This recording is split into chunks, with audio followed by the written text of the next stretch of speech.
கர்த்தருடைய வசனம் எவ்விதமாய் சொல்லப்பட்டிருக்கிறது? கர்த்தரை நம்பி நன்மை செய், தேசத்தில் குடியிருந்து சத்தியத்தை மேய்ந்து கொள். இன்று நம்முடைய வாழ்க்கையில அநேகர் நமக்கு தீமை செய்திருக்கலாம்.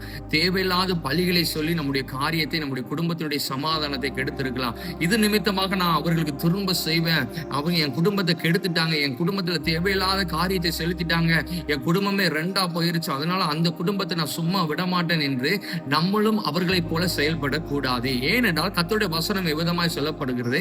கர்த்தரை நம்பி நாம் நன்மை செய்யப்பட வேண்டும். இயேசுவானவர் இந்த பூமியில வரப்படும் பொழுது அவருக்கு விரோதமாய் அநேக காரியங்களை செய்தாங்க. ஆனா தேவன் என்ன பண்ணினார்? எல்லாரையும் மன்னித்தார், எல்லாரையும் ஏற்று கொண்டார். நாமும் இன்று தேவனை ஆராதிப்பதினால், தேவனுடைய நாமத்தை தொழுது கொள்கிறபடினால் நாம் அவரை போல நம்முடைய வாழ்க்கையை மாறப்பட வேண்டும். நம்முடைய சுவாபமும் அவரை போல காணப்பட வேண்டும். அதனால இந்த நாள்ல விசுவாசித்து சொல்லுங்க, தகப்பனே உம்மை போல என்னை மாற்றுங்க. நான் உம்மை நம்பி என்னுடைய வாழ்க்கையில நான் அநேகருக்கு நன்மை செய்யப்பட போகிறேன்.